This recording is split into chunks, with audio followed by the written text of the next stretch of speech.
We are joined on this episode by a pair of multi-hyphenate filmmakers, each of whom wrote and directed a segment in the sequel to your favorite horror comedy anthology and mind scare package. Said sequel, Rad Chad's Revenge, is streaming on Shudder as of December 22nd. First up, she is an actor who you may have seen in TV series including FX's Mayans MC, Freeform's The Fosters, and CW's All-American, as well as a producer and the writer-director of Tribeca's short film Lady Hater. She is Alexandra Barreto. Welcome, Alex. Thank you. Good to be here. Glad to have you. And we are also joined by the writer and executive producer of films including Dash Cam and the smash Shudder hit Host, as well as the writer and director of the successfully crowdfunded full-motion video game Ghosts. He is Jed Shepard. Welcome, Jed. Hey, thanks for having me. Yeah, we are glad to have you both here. Yeah, we're so lucky to have you both with just really interesting and different careers. But how we always start is asking what gave you the bug? What got you interested in storytelling, film, writing? Was there a person, an experience, a movie, or a piece of pop culture that got you hooked? Alex, you want to go first? Sure. Yeah, I always say it's my dad. He was showing inappropriate movies starting at the age of 5. I believe I watched Alien at 5. I went to see American Werewolf in London in the theater, and I just loved it. So that was our thing, just watching movies together. So I kind of always knew I was going to be in the filmmaking world. Yeah, and my kind of story is kind of strange because I'm half Filipino, so my mum's from Philippines. So she kind of instilled in me that monsters are real, ghosts are real. They're not just stories. If you've ever met a Filipino person for more than 5 minutes, they'll probably tell you about their parents. Like just instilling this sense of all around us are monsters and creatures, and some of them are good, but some of them are evil, and you got to keep on your toes. So I had that in me since a very small kid. So I researched monsters as a form of protection in case I ever met one, and it just meant that like when I got interested in filmmaking, just from being a lover of films, it's the first thing I went to. The thing I know the most is the thing I researched as a child, which is creatures and monsters and scary things. So yeah, that's kind of what made me specifically concentrate on horror. So then how did you follow your passions? And both of you sounds like really horror was an origin and both interested in like horror as it relates to storytelling. Did you go to any types of school or other sort of formal training? I started as an actor. I came to LA when I was about 20 and that's where I got my start. I got some, TV shows under my belt. I do know that one of the best, not the best job, but like the job that got me the most excited when I first moved to LA was doing an episode of Twilight Zone. So that was like the closest I got to a horror movie.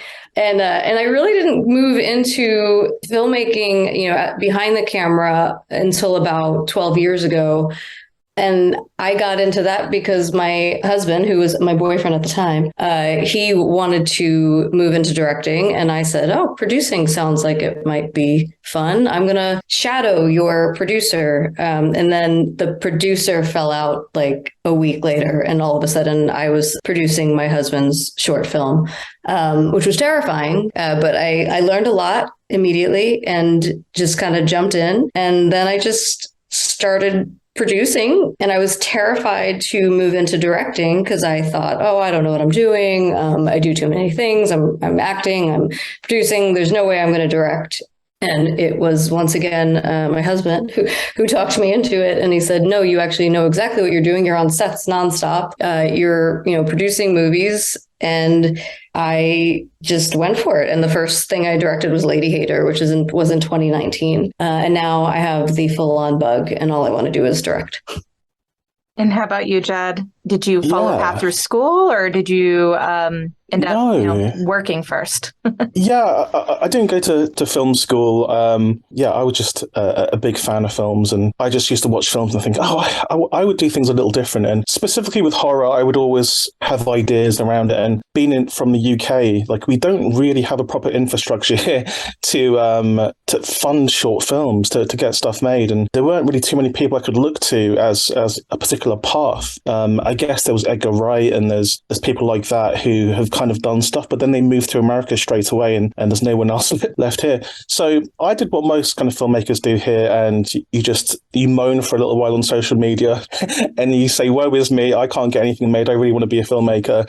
And I met a guy called Rob Savage on Twitter. This was literally 10 years ago. And I'd seen him, he made a 30-second short comedy film. And I think it had like 1 like and 1 retweet. And somehow it came across my path. And I just messaged him and said, this is a really cool little short. We should go for a drink, because I could see that he lived near to me. So we just sat down for a drink and we talked about films. He was a director. He just did an advert for a credit card company or something. And we started making shorts together. So for the last 10 years, up until 2020, we'd made a whole bunch of short films where I was the writer and exec producer or producer on some of them.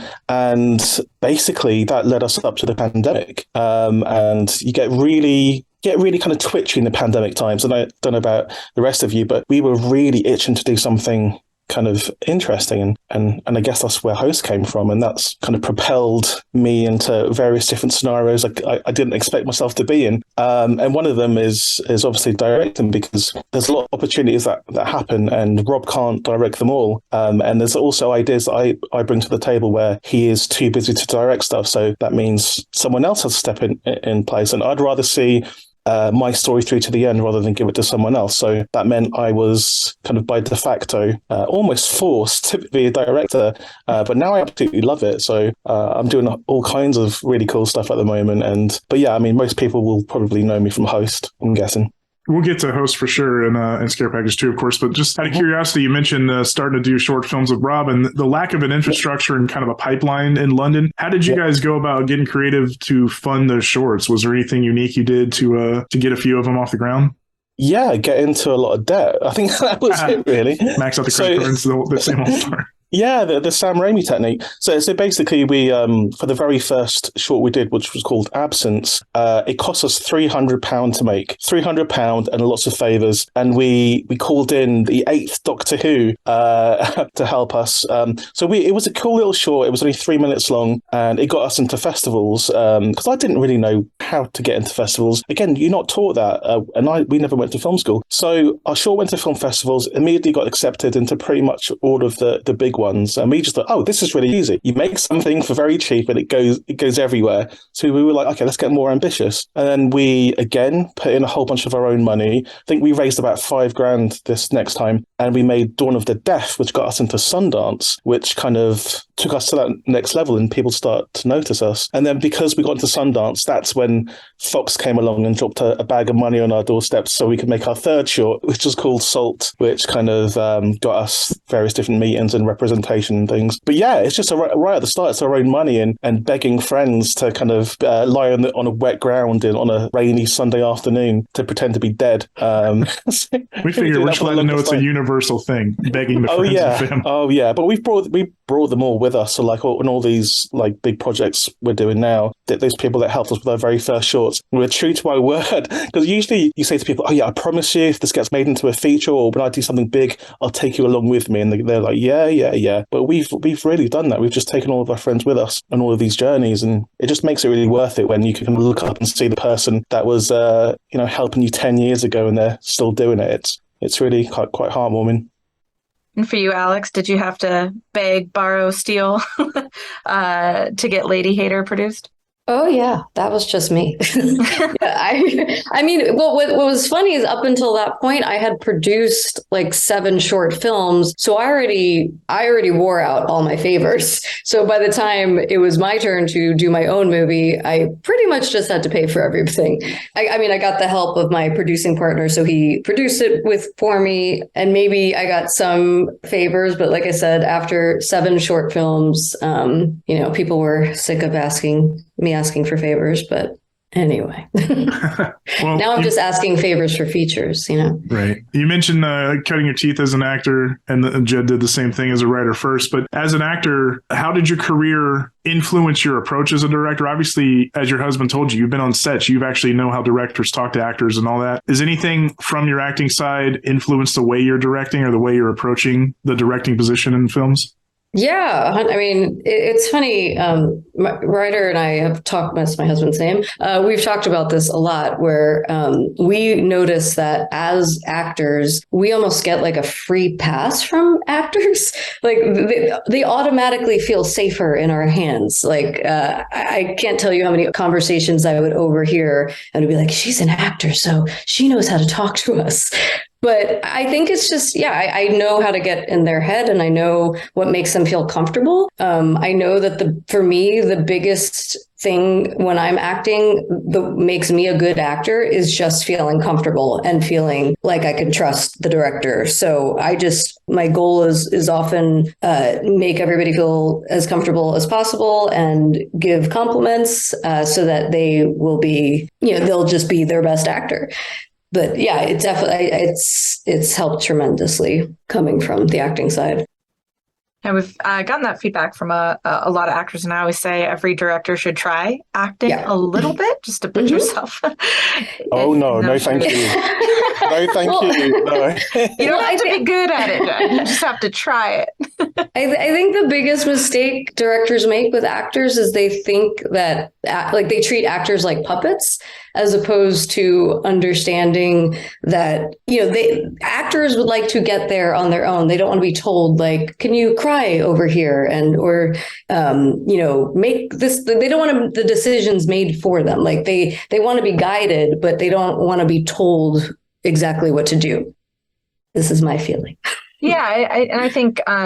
I think that's one of the hardest things for, young directors to learn is to be less prescriptive. But I think it's like that for any creative field, right? Like maybe Jed, you don't relate as an actor. I'm not an actor either, but like even as a writer, right? Like when you get feedback on a script, somebody maybe write it this way versus here's the problem I'm having, and like you coming up with the solution because it's your story and you have, ownership as a writer that can help solve the problem instead of being told how to solve it. Yeah, totally. And it's taken a long time for me to actually accept notes without kind of biting my lip and and kind of getting, because, when you come straight out of school and you write something and you get feedback, it kind of offends you that if people don't understand. But, it's taken me years to kind of realize, these people are just trying to help you. And in fact, sending your script around to like your friends and your family isn't the best idea because obviously they're going to be nice to you. So like I actually, and this is probably very strange, but I send my scripts to an ex-girlfriend who actually hates me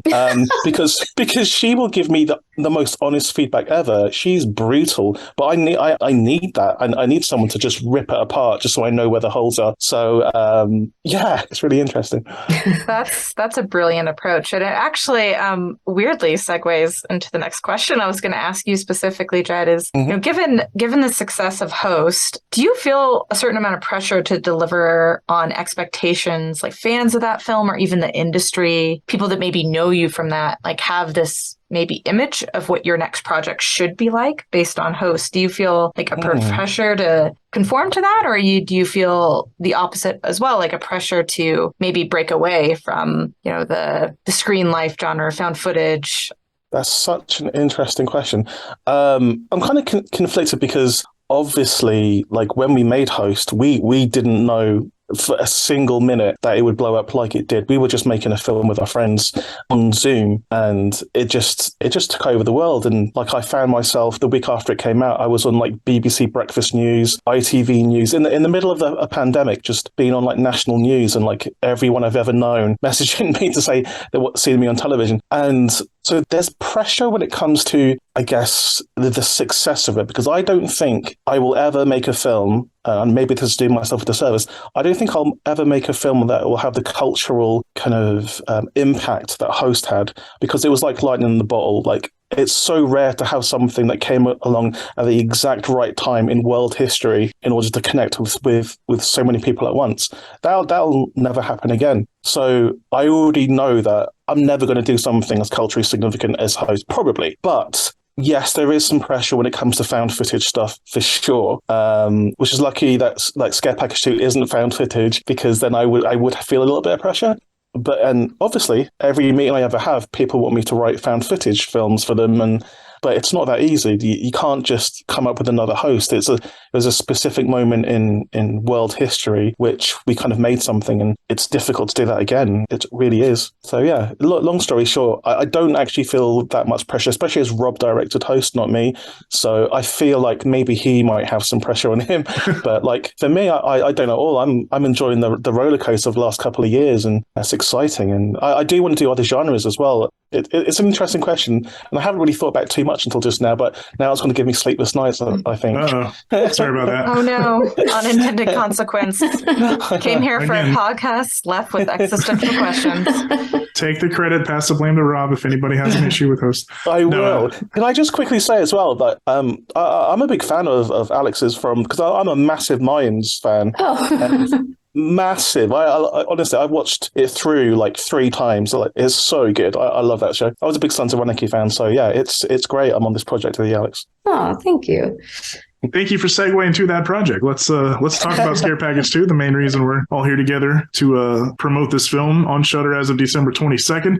So when approached to be segment directors, what were the prompts or even the germ of the idea maybe that was either given to you or you had that, so basically, how did you go about infusing your own take on the horror sequel and a trope to upend?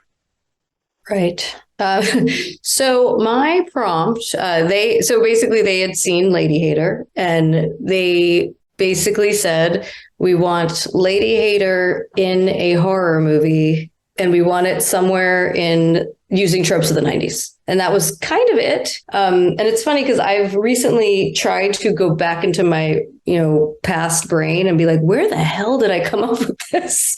But I found some notes, and I think I just started writing out like sorority girls, final girls, party, something. And then I honestly don't know how it all ended up coming about, except that I did a bunch of research on Final Girls. All the interesting ones in my head kept coming up as the, 70s and 80s character.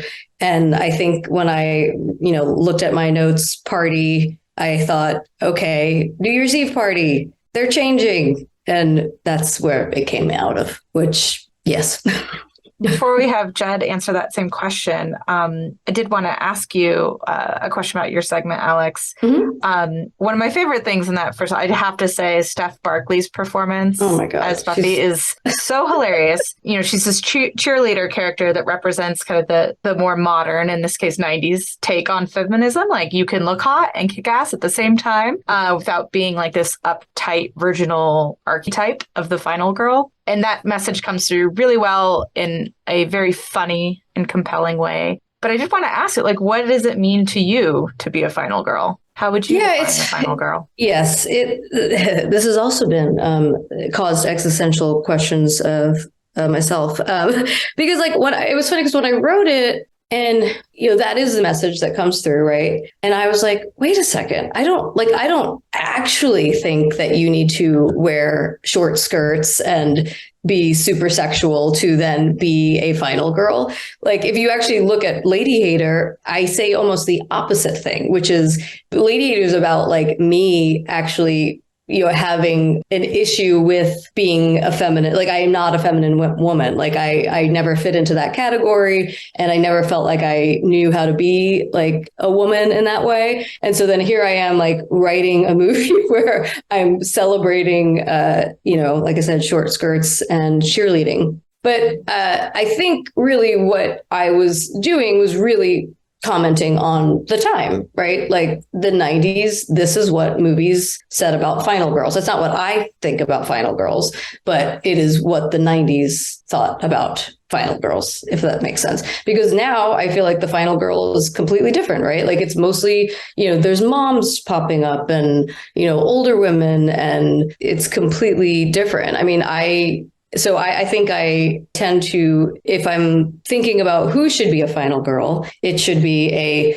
strong, mature woman who uses their brain to get out of situations. Excellent answer. And I'm probably also should ask myself this question before putting it to you. But it's excellent. And then back over to you, Jed, for kind of the same about like the origin, the prompt you were given, and kind of how you went about it. Yeah, well, I was just speaking to Aaron about movies and things. I just having a Zoom with him, and he was telling me that this was coming up, and yeah, he wanted me involved. Yeah, the prompt really was just like 90s. He really wanted me to do something, obviously because a host. He wanted it to be something to do with like involving technology as well.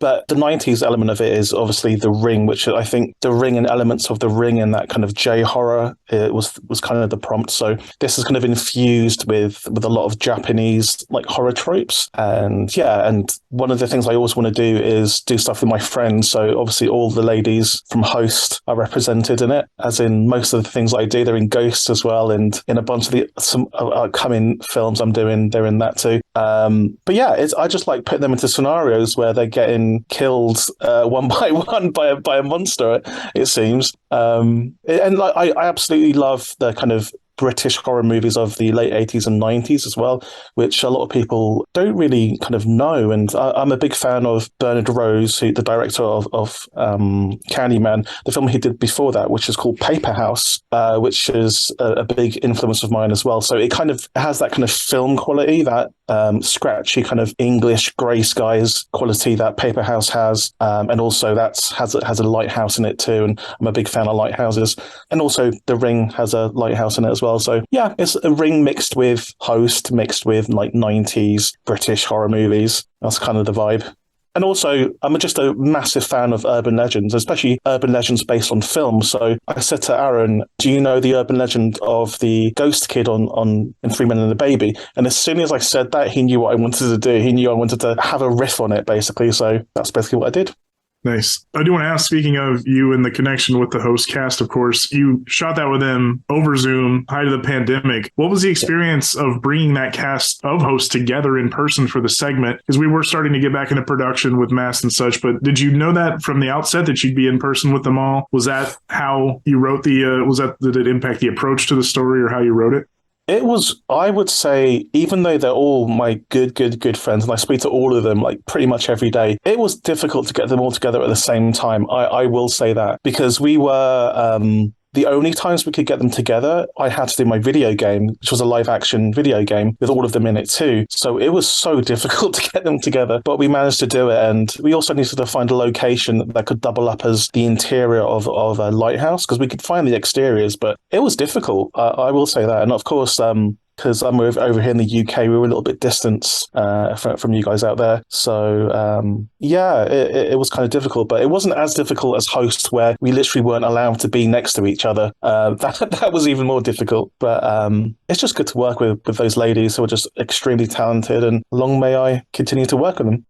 No, it sounds like a partnership that, like you said, is ongoing in future projects for you.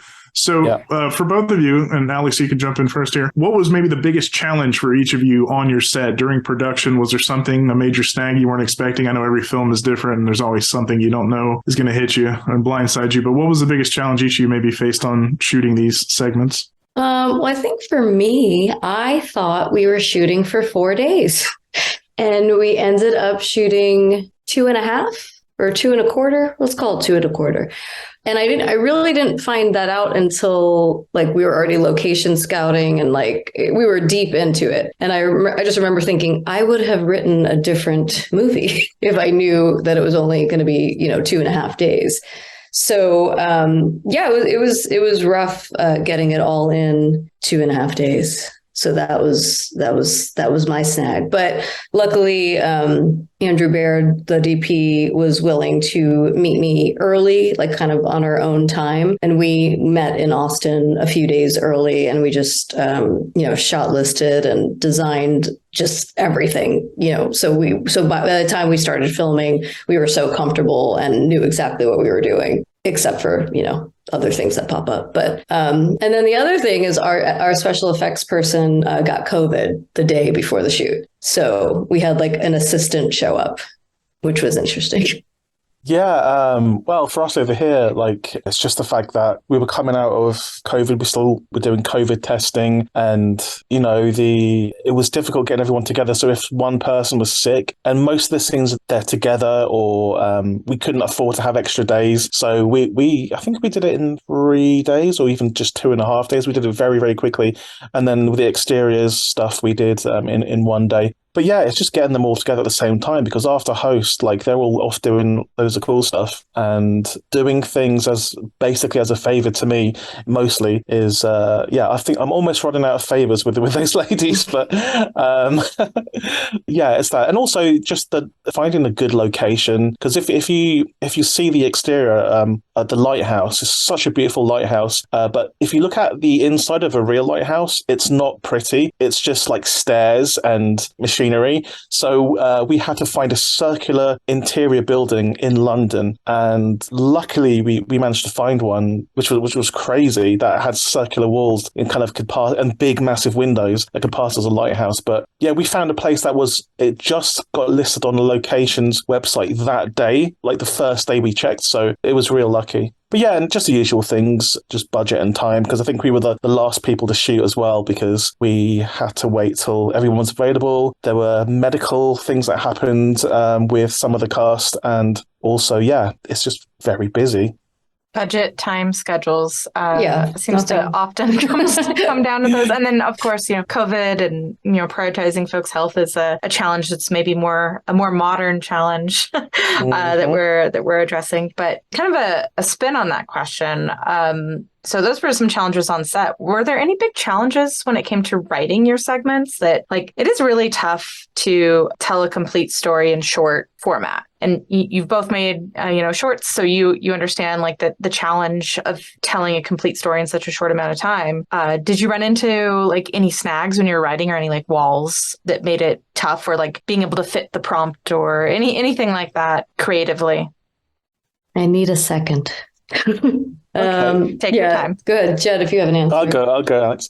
Yeah, I mean, I think it's just time is just a factor as well, because there wasn't very much time to do rewrites after the notes, just because we're all extremely busy, and I had to kind of prioritize these two other projects that I was involved with, because I committed to them first. So yeah, it was kind of difficult, getting all the ideas, because it's such a kind of an interesting idea that I think this urban legend of this kid that died on the set of 3 Men and a Baby. So it's like doing that story justice, that story that's been an urban legend for like years and years and years and years. So there was so much other stuff we could have done, but obviously we only got a short amount of time. And with anthologies as well, the other thing that we had to think about, I'm sure, Alex, you did as well, is the fact we didn't know how this was going to fit into the structure of the anthology. Like, we didn't know or at least I didn't know what the wraparound was. We didn't know what was going to be before and after our segments. And I think it is quite important in a lot of cases that everything like flows together relatively seamlessly. So whatever's preceding you and after you kind of affects what people think of your segment, and also the position of your segment within the anthology. Is it first? Is it last? Is it in the middle? I think, there was lots of questions, all answered now though. Yeah, I mean, I think for me, the biggest challenge was, coming up with new tropes that haven't been one, that were not in Scare Package 1, but then in general in horror comedy, like, trying to come up with new ways to make the tropes interesting. That was the biggest challenge. And I know there are even things I think are repeat jokes, but, we were able to kind of find a way to say them differently. So it was okay. Like, I know the joke about what is the man gonna, live at the end. I'm sure we've heard that a million times, but we kept it because, it's the Final Girls and they're allowed to say that. But just finding new and interesting ways to put in all those tropes, I think, was the hardest part for me. What is the thing you're most proud of from each of your segments? Ooh. I mean, I'm most proud of my cast. I got so lucky as far as them being able to just mind meld together. Like, because when I was talking about the time, that we only had 2 days, and then that one exterior shot we shot on another day. But, the way I got around that was putting the 3 girls always in one shot, the 3 final girls. And if they did not work well together, I would have been screwed, because there was no way to cut into their performances, because it's like we're either taking a take in full and all 3 of them have to be perfect in that take. And they were. We did like a few Zoom rehearsals ahead of time, and then we we did a full rehearsal before we started shooting, like the day before. And then we rehearse, obviously every, setup, we did a new rehearsal, but they like really from the beginning, they understood the tone and they worked off of each other so well. Yeah, I think that they were just so amazing. And like I said, it was taking a risk having them all, in one shot at all times, but I think it paid off.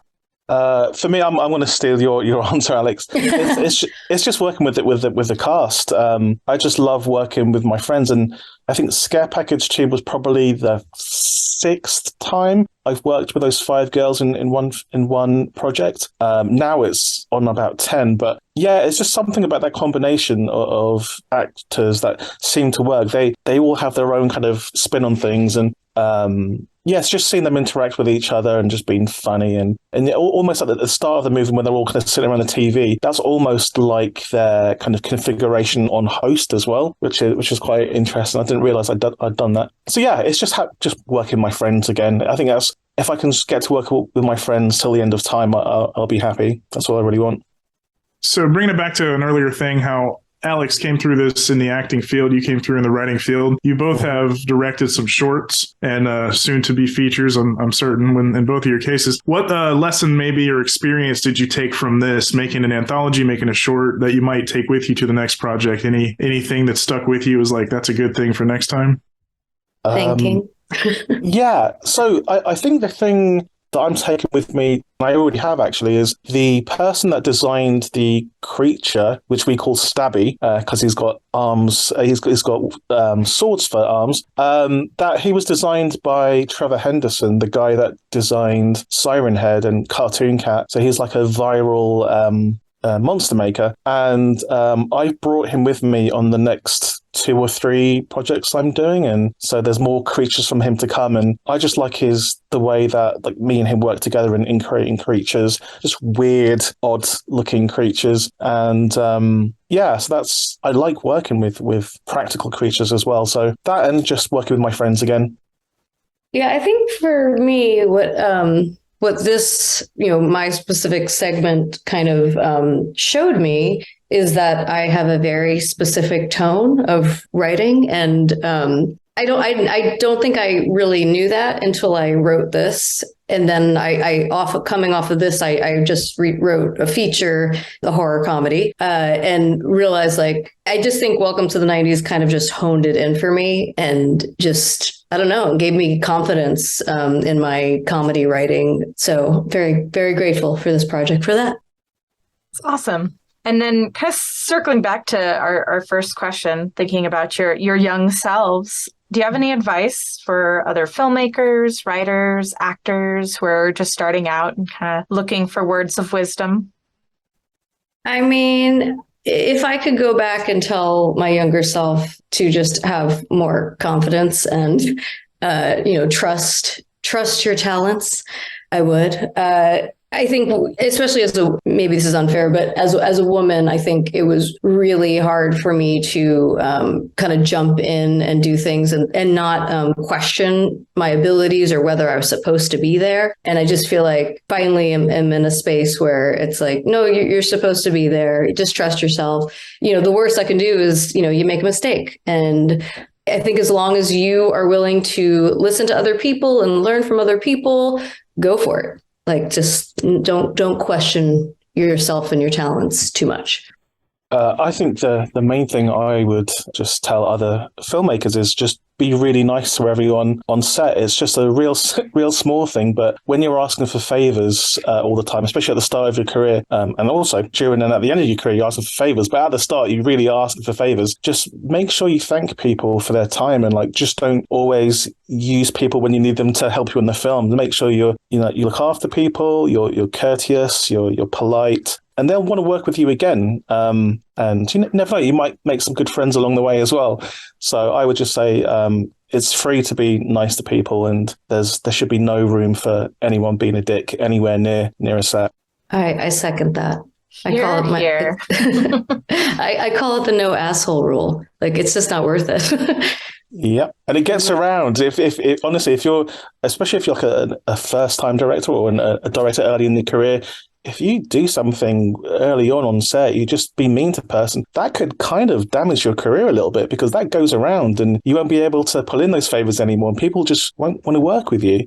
Yeah, just in life as well. Just be nice to everyone you meet, because your life will be a lot easier in general. Right? Seems like a simple rule, but it's amazing how many people can't seem to follow it.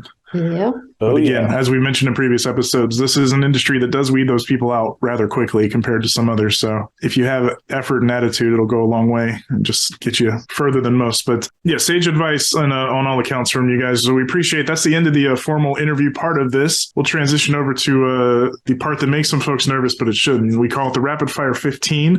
It is, as I told the folks here, it's a bit of like a Proust questionnaire, but more like, what is the stuff you like? Just favorite movies, favorite music, stuff like that. So I will say, don't think too hard about it. It's not a test. It's just first thing that comes to mind. Alex, do you want Jed to go first here? And you have a minute to think about it. You can decide who goes first. This literally is my worst nightmare. No, it's not. You got opinions.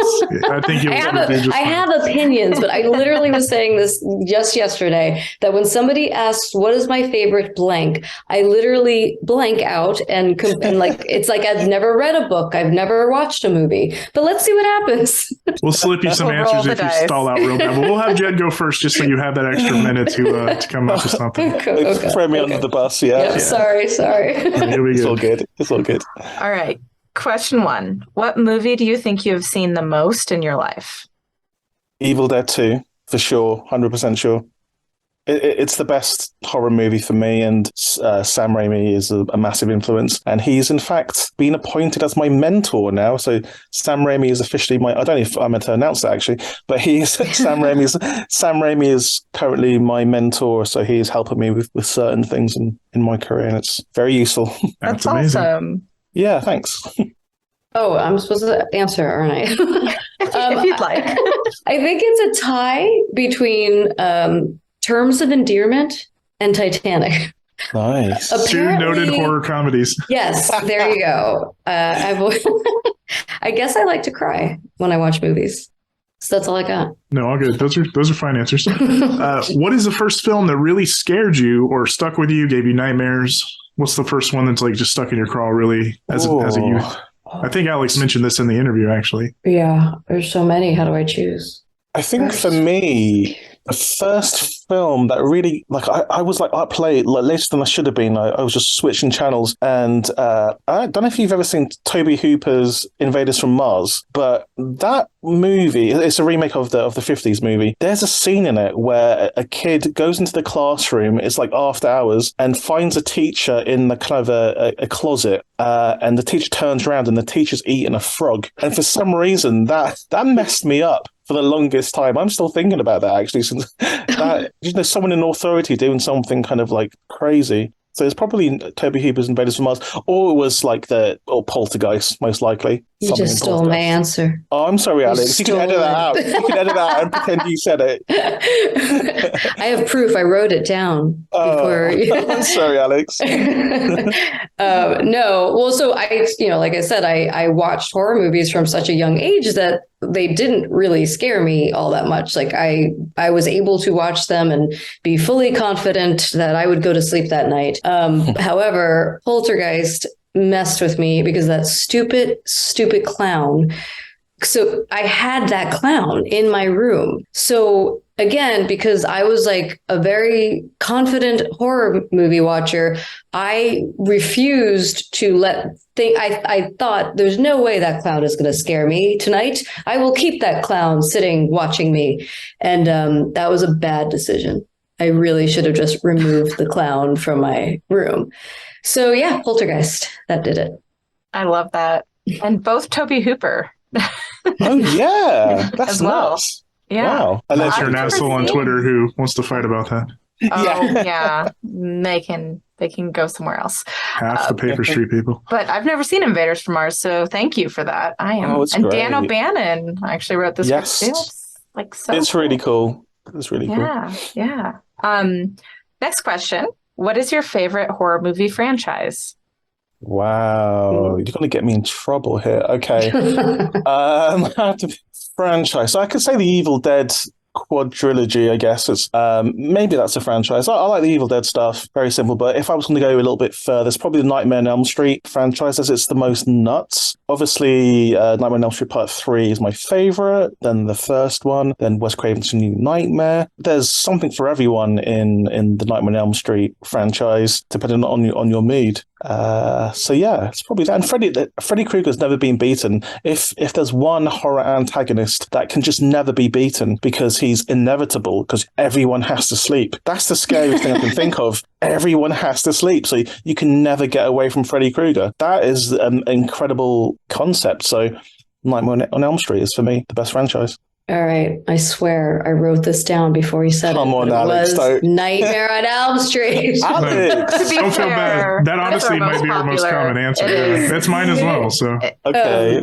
Yeah, this is not, since you said all the perfect stuff about the movie, I will say that I met, oh my God, what's his name? Fred. Robert England? Yeah, Robert. So Oh, wow. Nice. this is funny though, because I had mentioned that one of my favorite jobs that I had done, because I was just excited that I was doing it, was the Twilight Zone, and so I was on my way to Vancouver to shoot the Twilight Zone, and he was sitting next to me, and we talked the entire time. And the funniest part was like, at the end of it, I'm like, my name is Alex, and he's like, I know who you are. I'm like, no, you don't. I think he thought I was some other famous actress. So he did not reintroduce himself to me, but I did know who he was. But yes, it was very cute that he thought he knew who I was. That's so cool. Did he say, I'll see you in your dreams, Alex? No. I wish. staying in that realm, what is each of your favorite horror movie subgenre? Ooh, it's easy for me. It's found footage films, and specifically Blair Witch Project. That's for me the one of the granddaddies, because there were found footage films before Blair Witch Project, but for me that was the film that made me think, oh, I could probably do this. And yes, that kind of obviously was a big inspiration for Host. So yeah, found footage films. Ooh, I don't know. I'm gonna go with like horror comedy kind of stuff, like Evil Dead. Titanic. Titanic. Yeah. Terms of Endearment. Hysterical. First of all, did you ask me my most watched horror movie, and I answered Terms of Endearment and Titanic? No. Just in the interview, you were mentioning horror comedy shit. becoming a thing, and it was just surprising that the two movies you picked were like, tissue box movies. It was just, it took me by surprise, was all, and they were not anything in horror or comedy. When I was saying about me choosing, finding my tone and my voice in writing, I will say everything, like a lot of things that I watch have nothing to do with that, and like what I produce has nothing to do with this tone that I've discovered. So you contain I'm complex, guys. All right. So what's an underseen movie that you love and always find yourself recommending to people? Oh, this is so easy. So I go on every podcast and I tell people to watch this because some people haven't seen it. It's a 1984 film called Night of the Comet, and it is genuinely my favorite movie of all time in any genre. And if you haven't seen it, it's about these sisters who are the last two people left on Earth, and there's everywhere is like covered in zombies. And instead of kind of fighting zombies, what they do is they go to the mall and they dance around to Girls Just Want to Have Fun, which I think is a more realistic post-apocalyptic movie. So yeah, Night of the Comet, 1984, Kelly Maroney, Catherine Mary Stewart, amazing. I was about to say, not only do we know it, but Kelly Maroney is known for more than just Fast Times at Ridgemont High and others. Yeah, Good Night to the Comet is one of her prime flicks. I'm good friends with Kelly. Yeah, she's great. I'm not 100% sure if this is underseen, but I feel like every time I bring it up to somebody, they have not seen it, which is Terms of Endearment. Trouble Every Day. Love that movie. Great shout. Has everybody seen it? I actually haven't seen it, but I know. I was going to say, I would argue that is pretty underseen because it's not talked about really ever. Yeah, no. And I remember watching it for the first time and I was like, what the hell is this? But I loved it. Like I believe I made like 3 different people watch it like with me that like same week. But yeah, cannibalism. Who's the actor in it again? Cannibal's a real big guy. It's Vincent Gallo. Vincent Gallo, yeah. He eats people. Yeah. Yeah.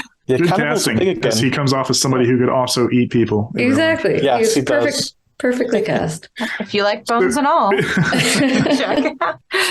Who would each of you say, and this is one of those tough ones that will make Alex blank out Yeah. possibly, but who is your all-time favorite director, if you have one?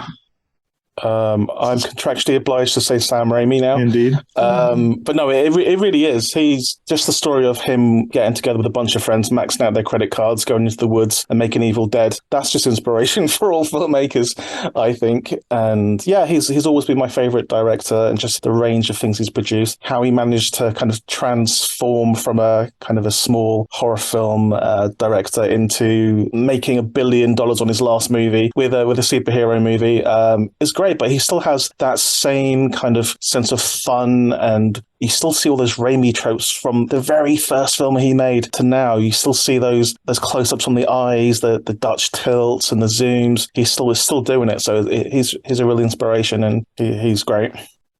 This is a hard one. So I'm going to say P.T. Anderson. That's what I'm going to say. Even though the last couple of movies I did not like, but Boogie Nights, Magnolia, There Will Be Blood, love all of them, and I love that he kind of can reinvent himself. I feel like it's a P.T. Anderson movie, but he still reinvents himself and takes chances, and I feel like he's still challenging himself. So I'm sticking with P.T. Anderson. Good answer. And I'm with you that even if you didn't vibe with his last few flicks, like the craft on display is undeniable of him just as a filmmaker. Yeah. So we will accept those answers. Thank you. We've Not that accepted you all need these our answers. acceptance. Or Thank you. I kind of do.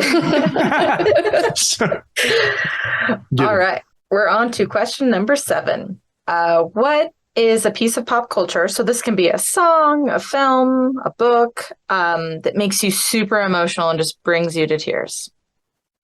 Oh, so this is a bit strange because it's not horror, but there is a 1980 Christopher Reeve movie called Somewhere in Time. It's Christopher Reeve and Jane Seymour. It's one of the most beautiful films I've ever seen, and I think the music has a lot to do with it. But it is the story of Christopher Reeve falling in love with a painting of a lady from 50 years ago.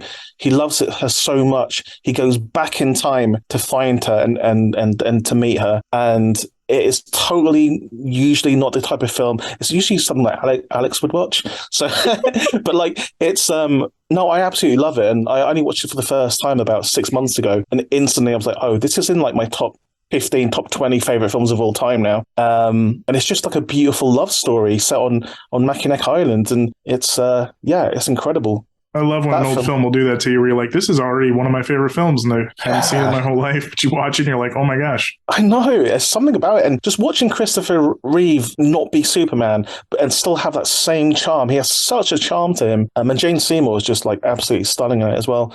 Yeah, it's one of those kind of movies that people don't talk about, and but yeah, honestly, like I've got quite a cold heart sometimes, but like that just brought me to tears by the end of it. I was a wreck. Yeah, Somewhere in Time. So my easy answer, terms of endearment, but we'll say something else. So there is a song. It's called "Skinny Love," which oh my god, I'm blanking on the original. By Birdie, right? Right. So that's the version I love. This was basically, I was just sitting at my kitchen table, and I had just found out I was pregnant, and this song came on, and I just sobbed like a crazy person. And so then I ended up, when I'm acting and I need to cry, I listen to the song, and I'm instantly able to do any crying scene you could possibly want from me. But yes, Skinny Love by Birdie. Good to know. Yeah. Okay, so it is the Birdie version. I thought you were saying not that version. No, I wanted to give credit, but no, it is the Birdie version, and yeah, I'm sure sound guys on set are just so annoyed with me because I just listen to it on repeat, and it gets me there. They deal with a lot, sound guys. I know. I'm sure all the grunting and huffing from others is more That's true. hard on the ears than you listening to a repeat of that song. So a little bit more on the movie tip. What is a Christmas time / holiday season, as we're in it as this podcast is airing? What's a holiday season film that is an annual rewatch for you? Well, Die Hard, which is a Christmas movie, of course. I don't think there's any controversy there. I always watch Die Hard, but like I'm a big fan of Home Alone. I just love Home Alone, and also National Lampoon's Christmas Vacation as well. I have to watch that every year. Yeah, and also we don't have Thanksgiving in the UK, so I watch Planes, Trains, and Automobiles at Christmas, which is the funniest movie ever made, I think. It still fits in that kind of fall getting wintertime season, so it works. Yeah. Yep. We actually watch A Christmas Story every year. It actually happens. I feel like that's one of those. It's always on TV somewhere. So I just feel like it just naturally, I see it pop up, and then me and now my son watches it and he loves it. And yeah, A Christmas Story. It's nice. It's one of those movies that if you catch it on TV, and you inevitably will this time of year, you just have to finish it. Just finish it. Yeah. Even if it's not intentional, I'm glad that it's become a tradition. Right. All right. So now for something totally different. Who was your first celebrity crush? Oh, wow. Okay. I think it was when I was a kid, when I first watched Labyrinth. It would have been Jennifer Connelly, because I love Labyrinth anyway, just because it's Labyrinth. But yeah, I think it was probably Jennifer Connelly, because she was like, and I was younger than her in that when I first watched it. I think so. And I still like her now. So it's my first and my current celebrity crush. Same. I was watching Top Gun Maverick and was distracted half the movie by how's this woman still this attractive this many years later? Like she's been just hot forever. Yes. So I will say I don't get celebrity crushes very often, but this one has been around for a while, and it's David Duchovny, and I just loved him from X-Files, obviously. But everybody knows that David Duchovny is my celebrity crush, including my husband. And we live in Los Angeles, so it's you can never have that deal. Like, well, if you meet this person, you can you can go for it. And David Duchovny, I ended up working with him, and Ryder legitimately was scared. Oh my gosh! Like, he's like, "Are you serious? Are you really working with David Duchovny?" Like, that was just talk, right? I'm not really going to go after my one, I did get a lot of hugs. No. Really long ones. How was it work? I know this is a tangent. How was it working with David Duchovny? Because I'm such a massive fan of David Duchovny and the X-Files. He was great. It was on Californication, and he actually directed me in an episode. So, and he was great and very warm and very huggy. But and I will hold that over my husband's head, but he's a real dick. Exactly. Who is your favorite Muppet? Oh, wow. So I've worked with Jim Henson's Creature Shop recently, and hopefully again in the future. And recently went to the Creature Shop in LA and got to see lots of works in progress. And the thing that I wanted to see the most is Gonzo. I am the biggest Gonzo fan. I think if I had to have a movie made about my life, I would want Gonzo to play me. Everyone else humans, but I'm played by Gonzo. I love him so much. So yeah, definitely Gonzo. And if not Gonzo, I quite like Miss Piggy as well. I'd argue most biopics would be better if the subject of the biopic was a Muppet and everyone else was real. Yeah, that's my plan. But I think Miss Piggy she's very maligned as just, someone who's just there to like pester Kermit, but she has her own hopes and dreams. She just wants to be famous and she just wants to get stuff done. So I really like Miss Piggy. Yeah. I'm going to go with Snuffleupagus. Nice. I think do you know who Snuffleupagus is? Yeah, he's the imaginary friend. He's the imaginary friend. And I've, recently, not recent, maybe a few years ago, like rewatched like some Sesame Street. I'm like, this is the weirdest thing ever. They're basically making people think they're crazy. And I think that's what happened, why they ended up getting rid of it, because they had to have a special episode where I was about to say the same thing. They had to reveal that he was not in fact imaginary. Yeah, he came out and everyone's like, "Oh, stuff we all believed you, Big Bird." Yeah. Anyway, it's a strange one, but Snuffleupagus, everybody. Plus, it's just fun to say. Yeah, over and over. All right. Do you have a favorite concert you've attended or a memorable concert experience? Oh, just because she died, well, one of the members died recently, it's made me think about like when I got to see them live. But like Fleetwood Mac, surprisingly, I've seen Fleetwood Mac a bunch of times in London, and you just forget how good that band is and just how many great songs they have. So yeah, I think Fleetwood Mac is up there at the Royal Albert Hall, one of the best concerts I've seen. Yeah, I think so anyway. And that's a great answer.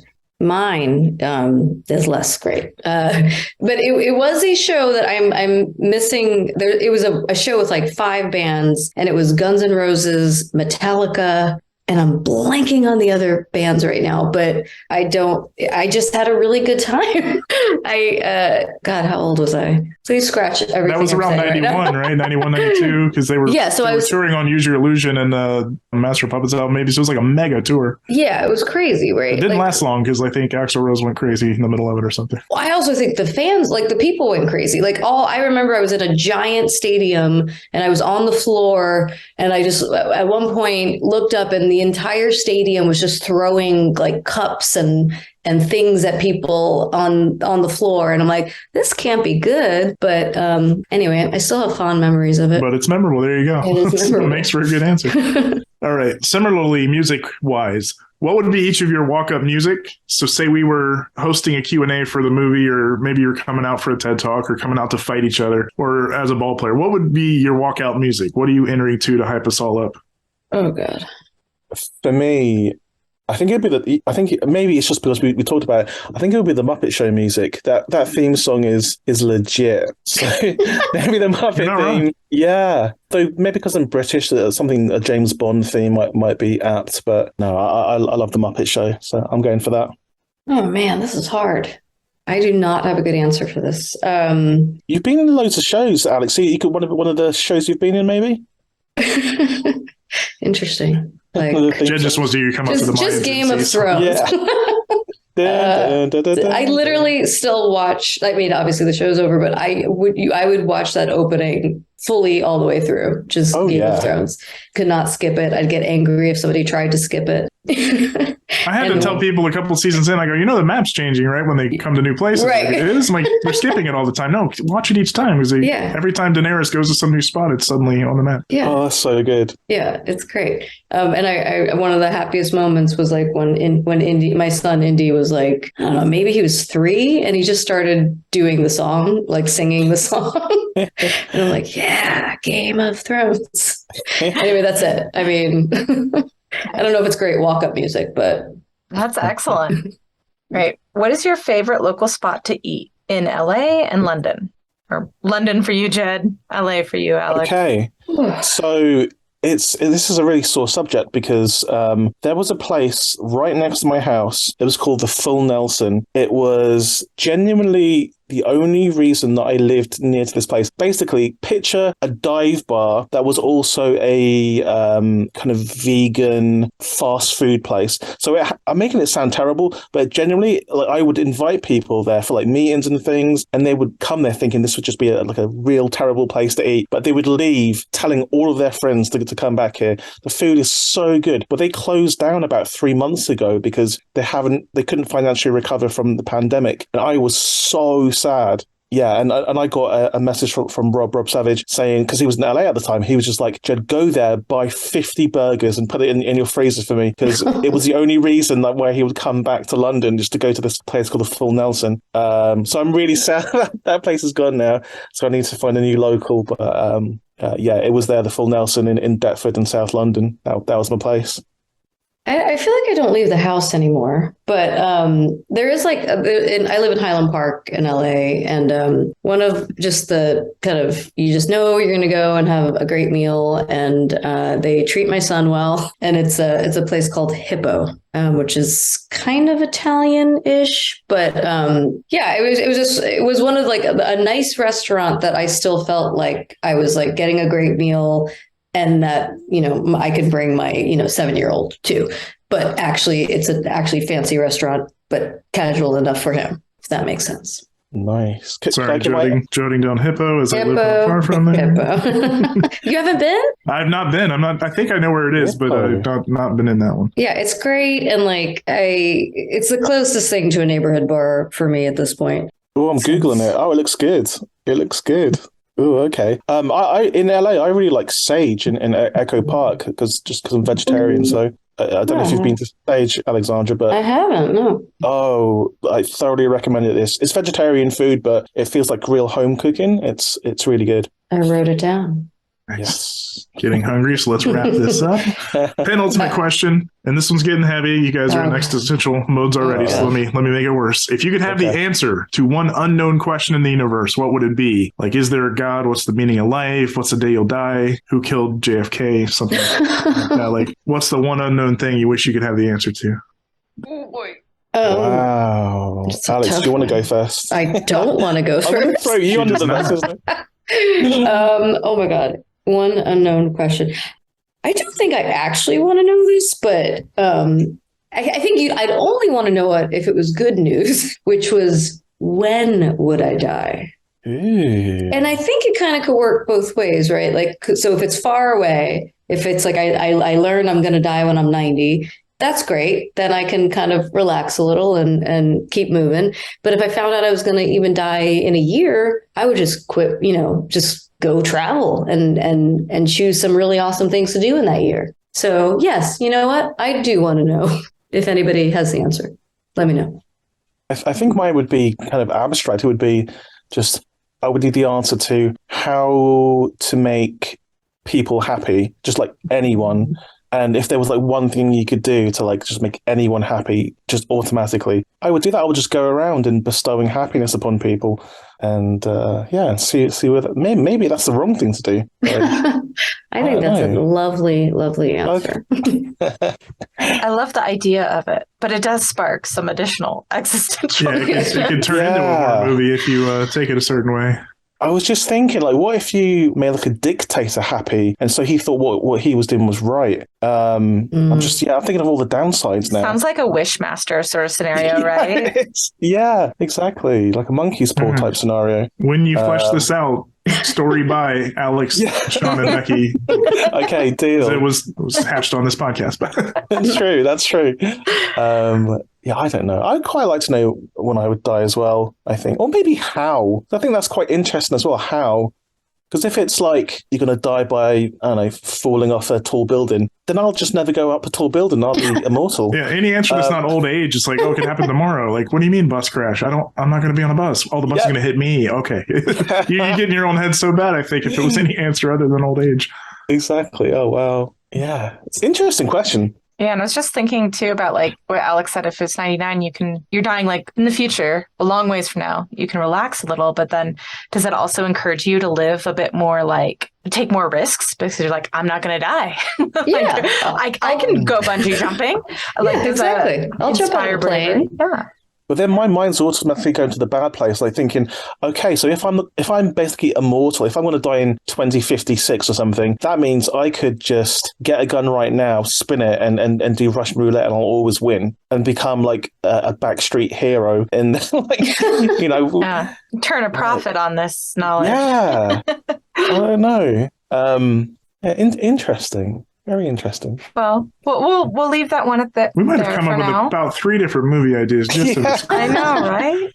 All right, this is the last one, and you've made it through, and it's a really fun one. Mm-hmm. What would be your dream project to make? Like, if there's like you can write, direct, star in it, whatever. Is there like a genre, a period, or a style that you'd love to tackle, or like a specific IP or property? Mm-hmm.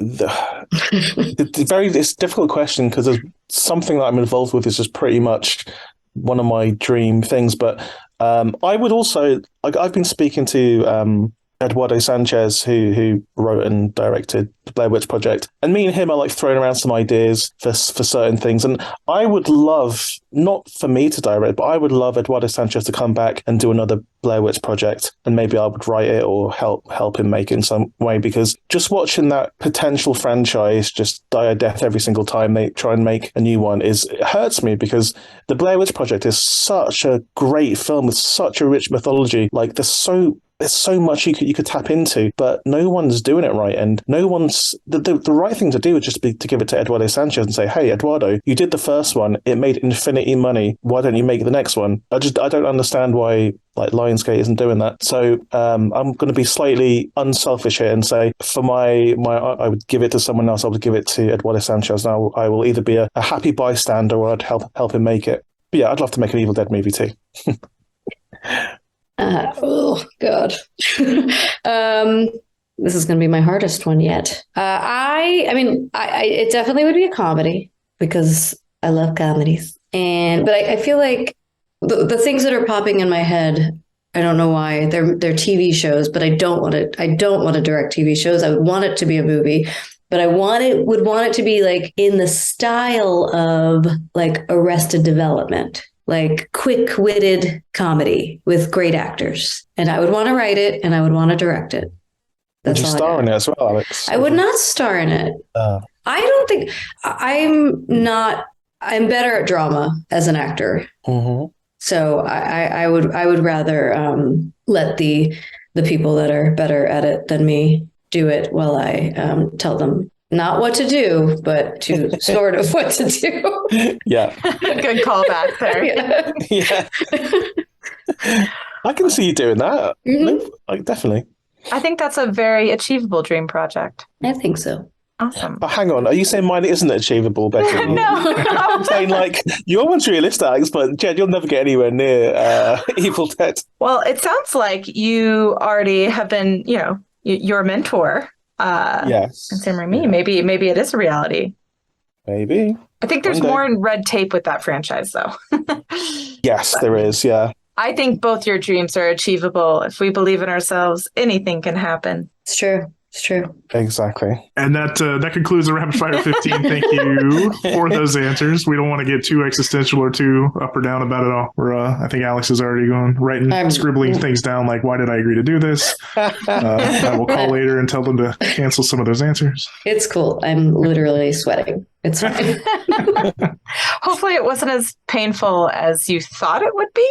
But no, there were only a couple that I started crying, but it's good to challenge ourselves. Yeah, exactly. Right. Are there anything as we're wrapping up that you want to point folks to, like projects that are coming out that you can talk about, or any like websites, social media, or anything that you want to direct folks to check out some of the stuff you have going on? For me, stay tuned to Ghosts, my live action video game that's going to come out in the next few months. We're trying to lock down the exact date. It depends on production, as in the production of physical media. And also, I am putting on a big concert next year in April the 9th in London. Just follow me on my socials and you'll see all about that. But it's Star Wars themed. I did it in 2016. I put on this Star Wars themed concert with lots of people from Star Wars attending. It was epic and it did really well. So we're doing it again for 2023, April the 9th. So check it out. It's called Cantina. What? Oh, man. Sorry, my son has gotten me back into it like full hog. He is a huge Star Wars fan, and he has rekindled my love so fully for it that I liked everything you just said, and I might have to check on plane tickets. You need to come to it, man. Like, I can't tell you the cool stuff we've got going on, but we've got like Star Wars cocktails and things, and we've got loads of like action between the bands. There's bands playing, but there's loads of action between the bands and lots of interactive things all night and exclusive limited edition merch and appearances from certain celebrities as well. It's going to be good. April 9th. Nice. Sold, and sold.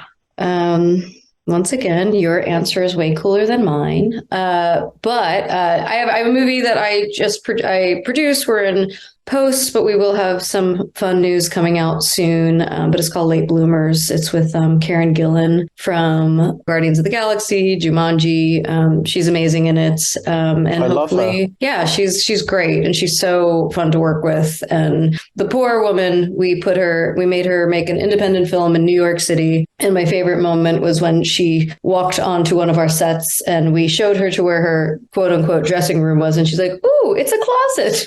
Yep. Yes, it was. But yeah, Sorry, so we don't have Marvel money. Exactly.